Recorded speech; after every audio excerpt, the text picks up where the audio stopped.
Halo guys, assalamualaikum. Balik lagi di channel Invest Saham. Oke guys, jadi pada video kali ini kita akan menganalisa saham NRCA guys ya, yaitu PT Nusa Raya Cipta Tbk.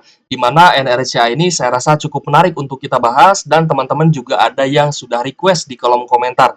Jadi buat teman-teman yang pengen request boleh tulis aja di kolom komentar. Nah, jadi NRCA ini adalah perusahaan yang bergerak di sektor penyediaan jasa konstruksi dan juga mulai diversifikasi ke dalam sektor properti, guys. Nah, ini menarik, apalagi NRCA itu diinvestasi oleh salah satu orang kaya di Indonesia, yaitu Bapak Sandiaga Uno, guys ya, yang mana beliau investasi melalui PT Saratoga. Nah, jadi sebelum kita lanjut ke pembahasan ya, silahkan teman-teman subscribe dan nyalakan lonceng notifikasinya, biar teman-teman gak ketinggalan informasi menarik lainnya dari channel Invest Saham. Disclaimer on guys ya, ini bukan ajakan jual beli saham. Keputusan jual beli saham tetap menjadi tanggung jawab pribadi masing-masing ya, sebagai investor di pasar modal Indonesia. Dan saya mohon maaf kalau misalkan di video kali ini saya banyak berdehem atau mungkin ada batuk gitu guys ya, karena sedang kurang fit gitu ya, ya gatal tenggorokan gitu. Nah, kalau bisa kita perhatikan ya, memang menarik ya, NRCA ini juga masuk ke dalam watchlist saya, di mana ya nanti ketika pemilu ya ada salah satu capres-cawapres yang terpilih yang mendukung IKN, tentunya saya akan memasukkan ya saham konstruksi ini ke dalam watchlist untuk buy gitu guys ya. Jadi ini menarik ya karena IKN juga masih dalam tahap pembangunan. Nah, untuk NRCA sendiri ya masuk di dalam sektor konstruksi. Kita lihat ya beberapa proyek ada di wilayah Indonesia ya, termasuk pembangunan hotel, resort, gedung perkantoran, apartemen, rumah sakit, bangunan komersial, pabrik industri, jalan raya dan juga infrastruktur untuk sektor pertambangan guys ya. Portfolionya juga bagus ya, beberapa perusahaannya, Branch BSD, Ciputra World 2, lalu ada Regatta Pace 2, ada Spring Hill Royal Suite ya, rata-rata juga ada hotelnya seperti Rimba Hotel, Holiday Inn Express, Radisson Hotel, Dragon Resort ya, lalu ada Apsara Tower Kahyangan Solo. Nah, lalu NRCA ini ya seperti yang tadi saya bilang ya, di mana NRCA ini mulai diversifikasi ke sektor properti, yaitu ke pengembangan hotel bintang 3 Batiko Hotel Darmo di Surabaya yang melalui anak usahanya. Dan juga bergerak dalam penyediaan jasa konsultasi manajemen untuk hotel, binatu atau laundry, restoran dan juga bisnis terkait. Karena kita tahu kalau misalkan usaha di satu hotel itu kan banyak gitu guys ya. Ada di sektor penginapannya, kamarnya, ada laundrynya, ada restorannya dan lain-lain. Nah, itu kan ibaratnya all in one. Dan saya kira sih bagus ya diversifikasinya dari konstruksi ke properti itu masih satu inilah, masih satu atmosfer gitu guys ya, dan bisa pegang dari hulu ke hilir. Jadi dari fase pembangunan sampai nanti mungkin berjalan gitu guys ya hotelnya, saya rasa ini cukup bagus gitu.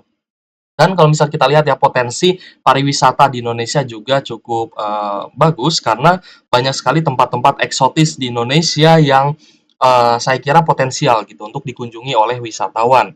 Nah, jadi NRCA ini menarik karena Bapak Sandiaga Uno juga sebagai Menteri Pariwisata gitu guys ya. Kita lihat ya untuk profil perusahaan dari NRCA. Nah, selain kita akan bahas fundamental, nanti kita akan coba juga lihat harga wajarnya dan kita akan prediksikan juga dividennya guys. Untuk profil perusahaan didirikan di 17 September 1975, lalu ada emiten sejenis ya, ada ACST, BDKR, Jekon, KRYA, PBSA, lalu ada juga TOTL, Wika, dan juga Waskita. Nah, dari sekian banyak saham konstruksi, nah kira-kira teman-teman lebih suka yang mana nih? Ya boleh tulis di kolom komentar. Kalau saya sih ada beberapa yang sudah masuk watchlist gitu guys ya, untuk kita pantau nanti menjelang tahun pemilu atau sesudah tahun pemilu ketika saham konstruksinya mulai naik. Kita lihat ya, ini masuk ke dalam papan utama dengan kapitalisasi market 813 miliar dan komposisi pemegang sahamnya ada PT Surya Semesta Internusa 63,35%, PT Saratoga Investama Sedaya Tbk 6,97% dan masyarakat porsi kepemilikannya 17,33%.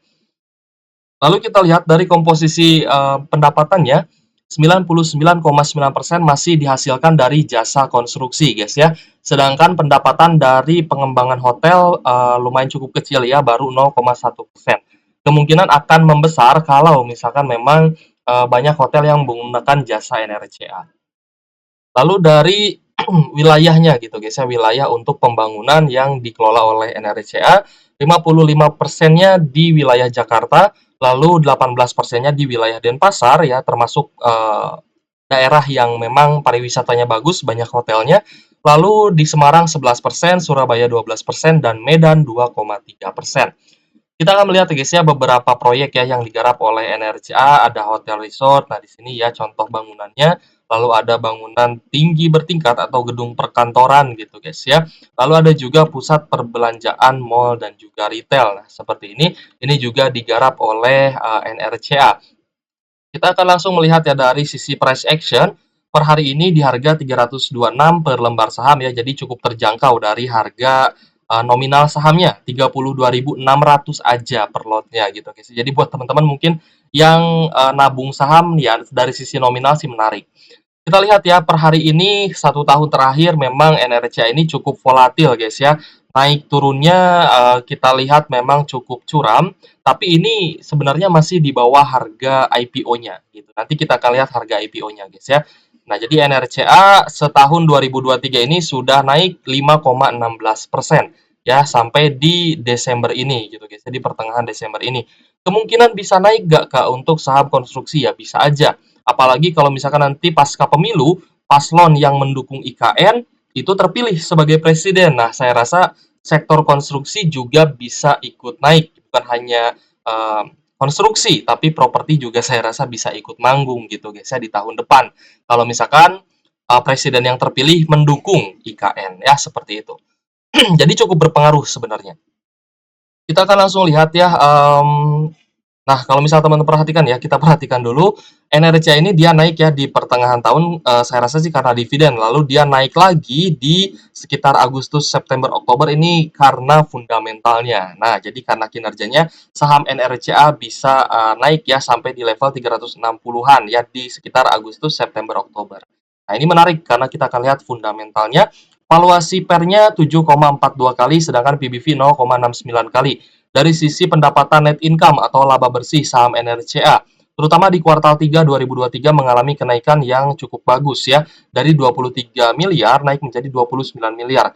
Kita lihat juga ya secara tahunan diproyeksikan di tahun 2023 ini akan mencatatkan all time high lagi guys untuk pendapatan bersihnya dari saham NRCA dari 73 miliar di tahun lalu ya naik menjadi 110 miliar. Sedangkan di tahun 2021 pun kecil ya hanya 50 miliar. Jadi dari tahun ke tahun kita perhatikan sih laba bersihnya selalu naik guys ya. Apakah ada potensi beggar di saham NRCA? Nah, kita akan cari tahu. Kita lihat juga dari sisi rasio keuangan, cash-nya 447 miliar, total aset 2,2 triliun, liabilitas 1 triliun, working capital 1 triliun, total ekuitas 1,1 triliun. Nah, kita perhatikan ya dari sisi liabilitas ternyata cukup besar, tapi saya rasa wajar ya karena proyek pembangunan itu tidak langsung menerima full cash, tidak langsung menerima full pembayaran. Pastinya harus ada DP dulu. Nah, jadi ketika yang diterima hanya DP, laporan keuangannya yang diterima ya hanya DP dulu gitu guys ya. Nanti pas pelunasan pastinya akan dibayarkan gitu ya sesuai dengan perjanjiannya. Nah, selama pembangunan, saham-saham konstruksi itu sudah biasa mereka berhutang terlebih dahulu untuk proyek pembangunannya. Jadi yang patut kita lihat adalah di mana total liabilitasnya ini tidak jauh lebih besar daripada asetnya dan juga ekuitasnya. Itu yang terpenting guys ya. Mungkin teman-teman tahu lah ya saham konstruksi yang hutangnya besar ya. Coba tulis aja di kolom komentar ya saham konstruksi yang teman-teman hindari dan teman-teman favoritkan itu apa ya, nanti biar jadi referensi kita juga ya teman-teman silahkan ya menulis pendapatnya di kolom komentar. Kita lihat dari sisi profitabilitas ya, gross profit marginnya 9,27%, operating profit margin 6,17%, dan net profit marginnya 3,80%. Yang menarik adalah dari sisi pembagian dividen, di mana di tahun 2023 ini dividen yieldnya mencapai 12,88% guys ya, dengan dividen Rp42 per lembar sahamnya. Nah, ini menarik karena dividen yieldnya cukup tinggi ya, 12, sekian persen. Tadi kita lihat berapa guys? 12,88% ya. Kita lanjut ya untuk melihat dari sisi holdernya atau shareholder. Di sini teman-teman bisa lihat ya di mana PT Saratoga Investama juga ada di pemegang sahamnya atau komposisi pemegang sahamnya memegang 6,97%. Yang berarti Bapak Sandiaga Uno juga berinvestasi di saham NRCA, guys ya. Kita lanjut lihat pembagian dividennya dari sejak 14 ini guys ya. Sorry, 10 Juni 2014 kita cek ya IPO-nya di 27 Juni 2013 dengan harga IPO 850 per lembar saham. Berarti harga saat ini di bawah harga IPO. Dan kalau misal kita lihat ya dengan pembagian dividennya, 1 tahun sejak IPO NRCA ini sudah bisa bagi dividen. Listingnya di 2013 ya, pertengahan tahun 2013, dan pembagian dividennya di pertengahan tahun 2014. Jadi saya rasa sejak IPO ya, 1 tahun pasca IPO NRCA ini sudah bisa bagi dividen dan cukup rutin guys ya, cukup rutin membagikan dividen, bahkan di tahun pandemi pun masih bisa bagi dividen. Nah, ini menjadi sinyal yang bagus ya untuk investor dan saya rasa cukup menarik juga untuk saham NRCA ini sendiri. Apalagi diinvestasi oleh orang yang memang bergerak di sektor pariwisata gitu guys ya, yaitu Bapak Sandiaga Uno.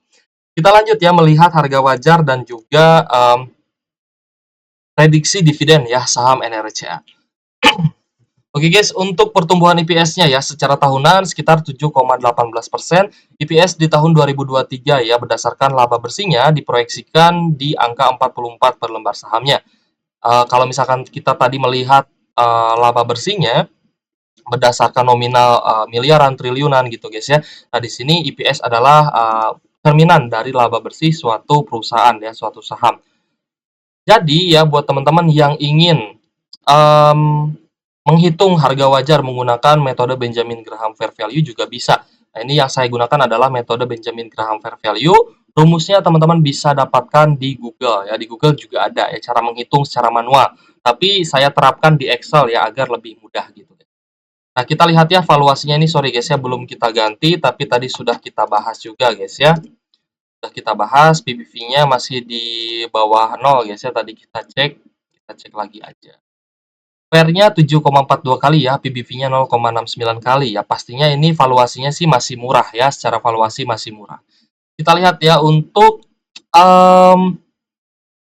IPS kali 10 ya, teman-teman mungkin ada yang menggunakan juga metode ini. IPS kali 10 harga wajarnya ya 440 masih murah. IPS kali 20 mahal, berarti mahalnya di 880 ya, dekat dengan harga IPO-nya berarti guys ya, harga IPO-nya berarti mahal gitu. Nah, kalau misal kita lihat berdasarkan pertumbuhan IPS-nya, maka nilai intrinsik atau harga wajar saham NRCA adalah di harga 489, which is ini masih murah ya, karena IPS kali 10-nya pun di 440 ini masih murah, berarti ya 489 cukup murah ya. Dengan margin of safety kita lihat ya berapa persen margin of safety-nya, 33,35% ya, dari harga saat ini di harga 326 per lembar sahamnya. Nah, ini menarik ya, ternyata NRCA masih punya upside ya sebesar 30 persenan, tepatnya 33%, tapi sebenarnya bisa naik ke level yang lebih tinggi, bisa naik ke harga yang lebih tinggi dengan catatan ya didukung oleh fundamental yang bagus, corporate action-nya juga menarik ya. Mungkin bisa right issue atau untuk pengembangan lain-lain atau akuisisi gitu guys ya. Nah, itu biasanya sih menaikkan harga saham ya. Yang akhir-akhir ini sering kali terjadi itu karena corporate action. Lalu kita lihat juga ya dari prediksi dividennya untuk saham NRCA, IPS-nya di tahun 2023 44 per lembar saham. DPR-nya kita bahas DPR dulu ya. DPR di tahun lalu kalau misalkan datanya dari RTI Bisnis itu sebesar 140%.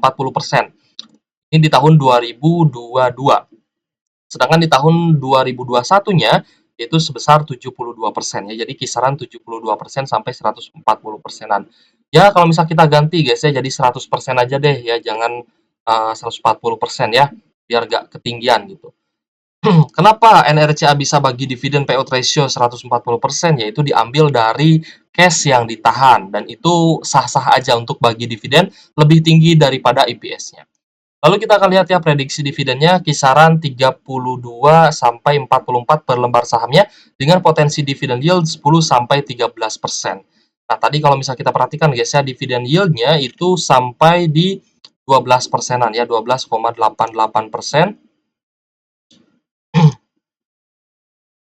Nah, berarti untuk NRCA juga ini ada potensi ya naik ke sekitar 13%-an gitu guys ya. Kalau misalkan bagi 100% dari EPS-nya. Ya, coba kita ganti ya menjadi 140% untuk dividen payout ratio. Nah, berarti potensinya bahkan bisa sampai 19%.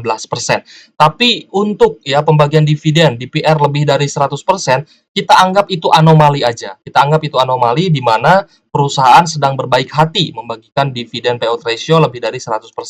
Jadi ya wajarnya bagi 100% juga itu udah besar gitu guys ya.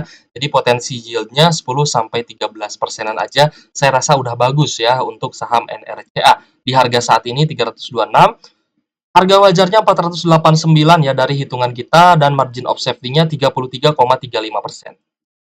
Oke guys, jika ada pendapat lain atau requestan saham lain boleh tulis kolom komentar. Terima kasih sudah menonton channel Invest Saham dan jangan lupa subscribe dan nyalakan lonceng notifikasinya guys ya. Thank you for watching. See you on the next video. Wassalamualaikum warahmatullahi wabarakatuh.